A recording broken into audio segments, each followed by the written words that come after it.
حضرت علی فرمانے لگے میری 5 باتیں یاد کر لو، اور فرمانے لگے اونٹوں پر بیٹھ کر تلاش کرنے نکلو گے تو یہ باتیں تمہیں ملیں گی کہیں بھی نہیں، لے لو ہم سے حاصل کر لو، یہ فیض ہے۔ فرمایا ڈھونڈنے نکلو گے نہ ڈھونڈنے تمہیں یہ ملیں گی، ڈھونڈنے سے نہیں چیزیں ملیں گی۔ فرمانے لگے 5 باتیں لے لو یار حضرت شیر خدا کی 5 باتیں۔ آج اس کو سبق کے طور پر رٹا لگا لو، اسے یاد کر لو، دل میں بٹھا لو۔ شیر خدا کی 5 باتیں علم و حکمت کا نچوڑ، نبی پاک صلی اللہ تعالی علیہ وسلم سے لیا ہوا فیض، وہ حضور کی امت کو بانٹتے ہیں، اپنے سے محبت کرنے والوں کو عطا کرتے ہیں۔ حضرت مولا علی شیر خدا فرمانے لگے 5 باتیں لے لو، تم اونٹوں پر بیٹھ کے نکلو گے تھک جاؤ گے، لیکن یہ باتیں تمہیں کہیں نہ ملیں گی۔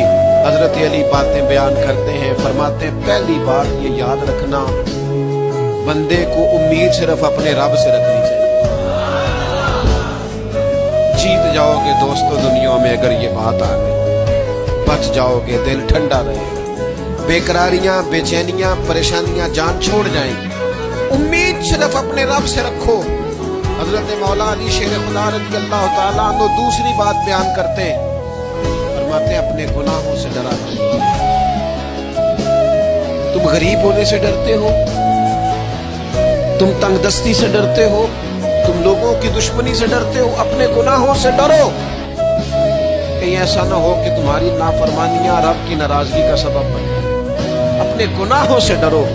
اور تیسرا مولا علی شیر خدا رضی اللہ تعالیٰ عنہ فرماتے ہیں اگر تم جاہل ہو نا، تمہیں پتہ نہیں، تو علم کے بارے میں سوال کرنے سے کبھی نہ شرمانا، پوچھ لینا فائدہ ہوگا، کسی سے بات کر لینا فائدہ ہوگا، کسی سے سیکھ لینا نفع ہو جائے گا، کسی کو مان لینا اپنا استاد، زندگی بھر سمجھدار ہو جاؤ گے، فیض یاب ہو جاؤ گے۔ اور حضرت علی شیر خدا چوتھی بات ارشاد فرماتے ہیں، یہ علماء کے لیے فرمایا اگر عالم کو کسی مسئلے کا علم نہ ہو تو غلط بات نہ بتائے، بلکہ کہہ دے واللہ اعلم، اللہ بہتر جانتا ہے۔ یہ بات یاد رکھیں، جس بات کا پتہ نہ ہو، جس کی خبر نہ ہو، جس پر عبور نہ ہو، اس بات کو آگے بیان نہ کیا جائے، اور کبھی بھی غلط بات نہ بتائی جائے۔ یہ حضرت علی شیر خدا ہمیں سبق دیتے ہیں۔ اور 5ویں بات حضرت علی شیر خدا ارشاد فرماتے ہیں یاد رکھنا،